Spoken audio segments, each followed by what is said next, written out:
Mulai. Assalamualaikum warahmatullahi wabarakatuh. Perkenalkan, kami dari kelompok 7. Di sini kami akan mempresentasikan hasil kerja kelompok kami mengenai karakteristik kejahatan.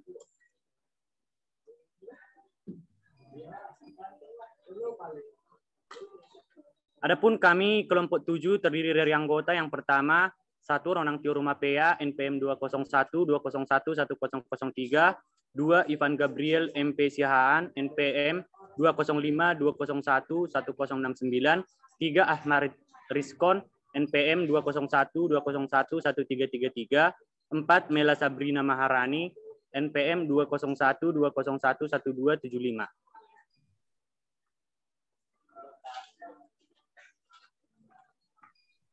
Pengertian kejahatan. Kejahatan merupakan cap atas tindakan yang dilakukan akibat perbuatannya yang jahat. Pelaku yang melakukan kejahatan tersebut disebut penjahat. Konsep ini hadir melalui alam nilai yang dimana manusia memberikan penilaian, dan hal ini tentu relatif tergantung pemahaman tiap individu dalam menilai kejahatan. Kejahatan sendiri dapat dikatakan bayangan peradaban. Oleh karena tingginya peradaban, akan muncul banyaknya aturan serta pelanggaran. Selanjutnya,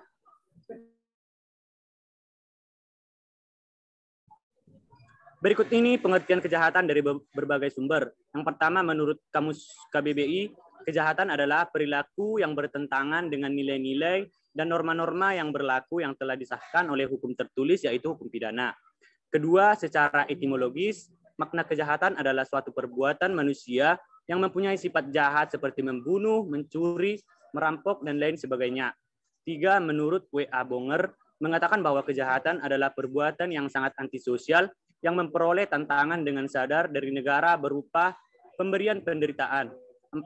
M.A. Eliot mengatakan bahwa kejahatan adalah suatu problem dalam masyarakat modern atau tingkah laku yang gagal dan melanggar hukum, dapat dijatuhi hukum penjara, hukuman mati, dan hukum denda, dan seterusnya.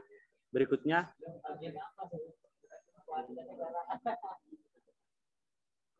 penjahat. Berikut ini pengertian penjahat menurut para ahli.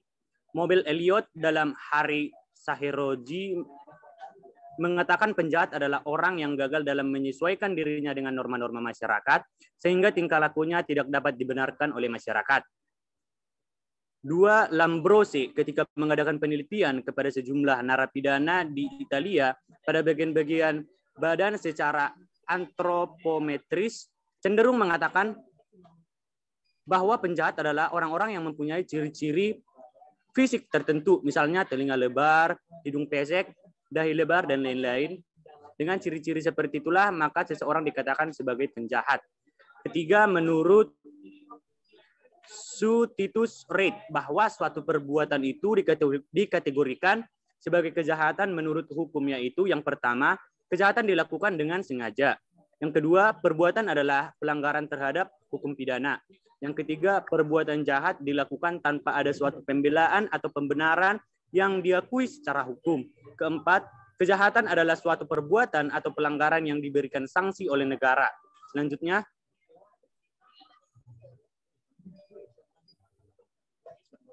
tipe penjahat. Penjahat sendiri memiliki tipe-tipe penjahat. Berikut ini pandangan para ahli.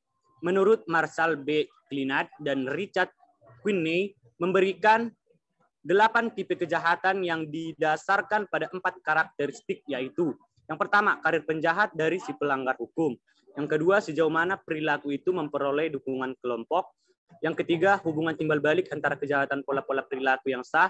4. Reaksi sosial terhadap kejahatan. Berikutnya, 8 tipe kejahatan menurut Marshall B. Klinat dan Richard Quinney. Yang pertama, kejahatan perorangan dengan kekerasan. 2. Kejahatan terhadap harta benda yang dilakukan sewaktu-waktu.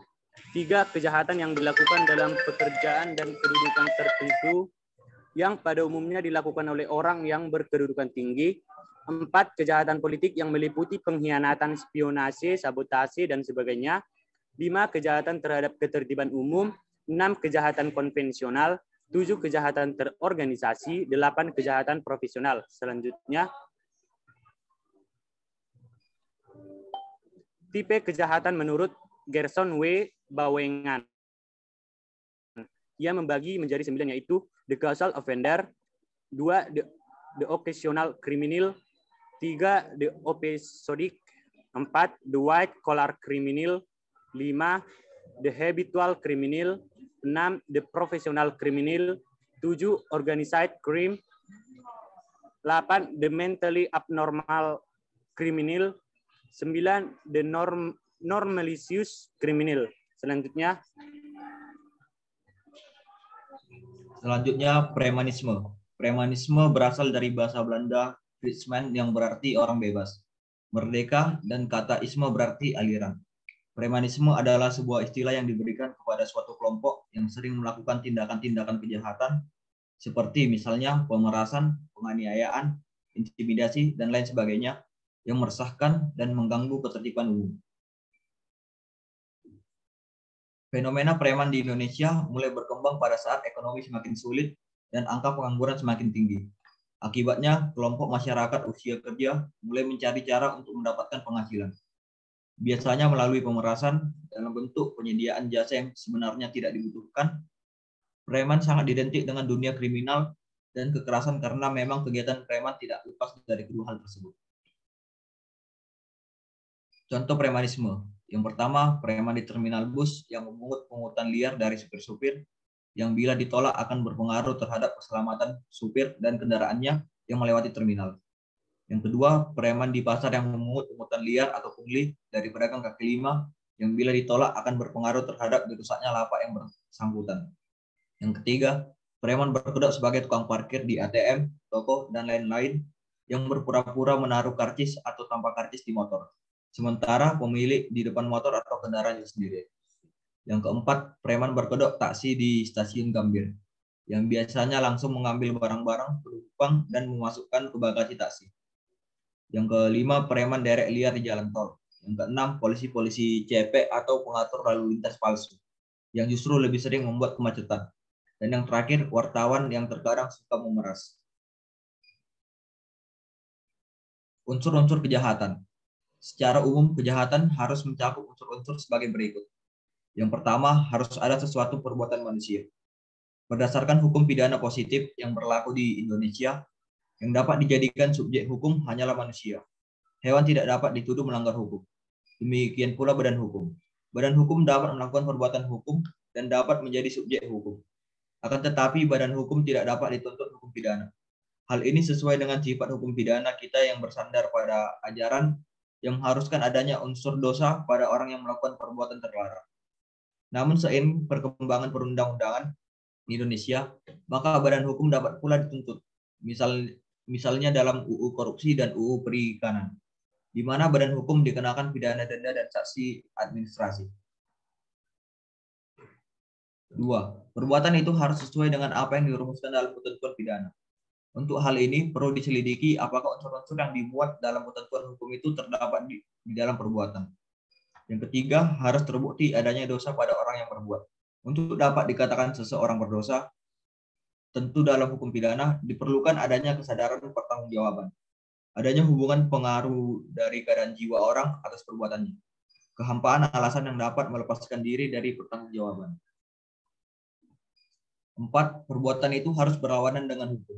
Secara formal, perbuatan yang terlarang itu berlawanan perintah undang-undang, itulah perbuatan melawan hukum. Ada 3 penafsiran tentang istilah melawan hukum.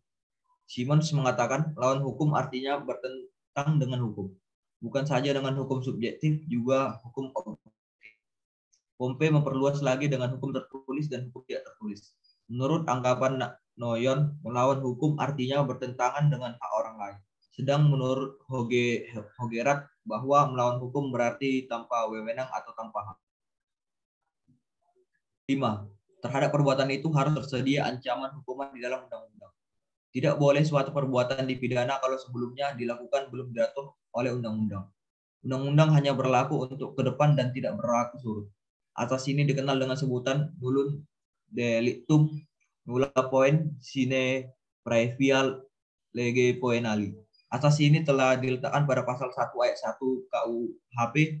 Tiada suatu perbuatan hukum boleh dihukum, melainkan atas kekuatan ketentuan pidana dalam undang-undang yang terdahulu dari perbuatan itu.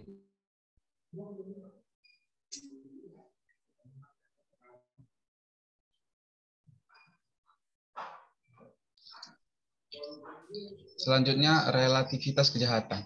Sosiologi berpendapat bahwa kejahatan disebabkan karena kondisi-kondisi dan proses-proses sosial yang sama yang menghasilkan perilaku-perilaku sosial lainnya. Analisis terhadap kondisi-kondisi dan proses-proses tersebut menghasilkan kesimpulan bahwa terdapat hubungan antara variasi kejahatan dengan variasi organisasi-organisasi sosial di mana kejahatan tersebut terjadi. Next.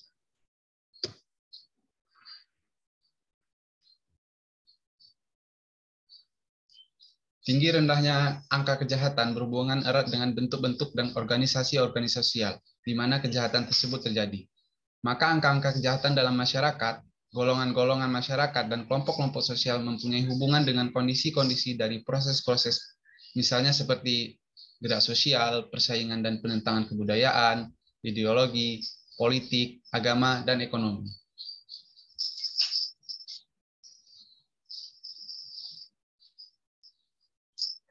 Relativitas kejahatan dan aspek yang terkait di dalamnya tidaklah merupakan konsepsi hukum semata-mata. Sekalipun memang legalitas penentuan kejahatan lebih nyata nampak dan dapat dipahami. Akan tetapi, aspek-aspek hukum di luar itu atau ekstra legal tidaklah mudah untuk ditafsirkan. Karena kenisbian konsep kejahatan yang aneka macam seperti itu sering didengar di dalam percakapan sehari-hari. Kejahatan dalam artian hukum, sosiologi, dan kombinasi dari semuanya itu, relativitas jelas akan berpengaruh terhadap penggalian faktor sebab musababnya yang pada gilirannya berpengaruh terhadap metode penanggulangan kriminalitas pada umumnya.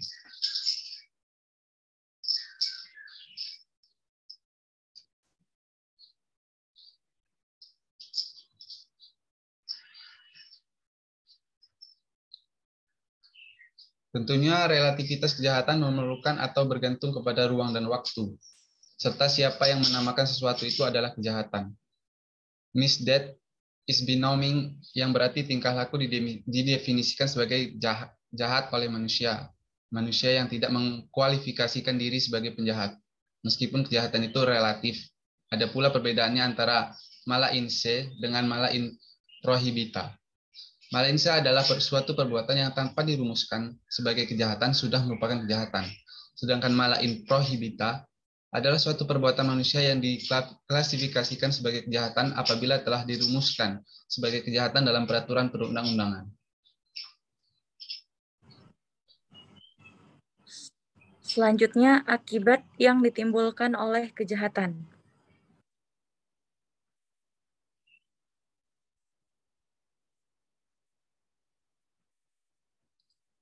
Yang pertama, ketidakstabilan dalam masyarakat, terutama dalam aspek keamanan dan kenyamanan.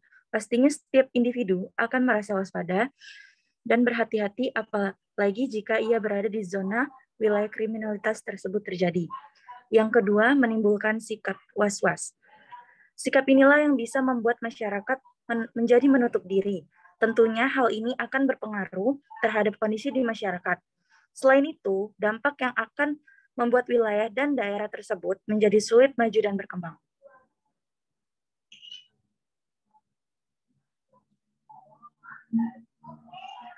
Yang ketiga, keamanan terganggu. Akibat kriminalitas yang paling bisa dirasakan adalah keamanan yang terganggu. Setiap orang akan merasa tidak aman berada di wilayah tersebut, sehingga banyak yang memutuskan untuk pindah atau meninggalkan wilayah tersebut. Yang terakhir, ketidaktakutan terhadap hukum.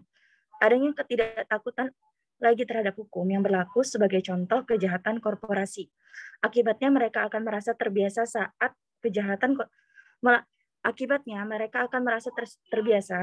melakukan pelanggaran hukum. Apalagi jika aparat hukum tidak berlaku tegas, maka kriminal akan bisa seenaknya saja melakukan tindakan kriminalitas.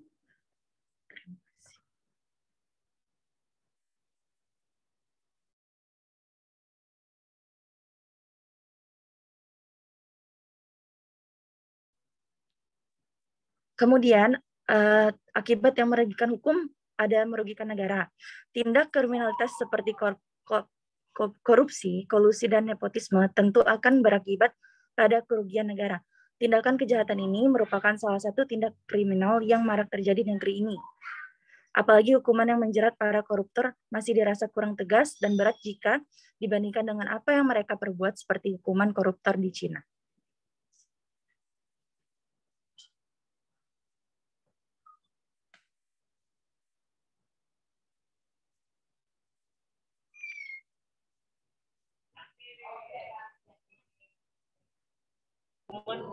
Demikian hasil presentasi kelompok kami. Terima kasih.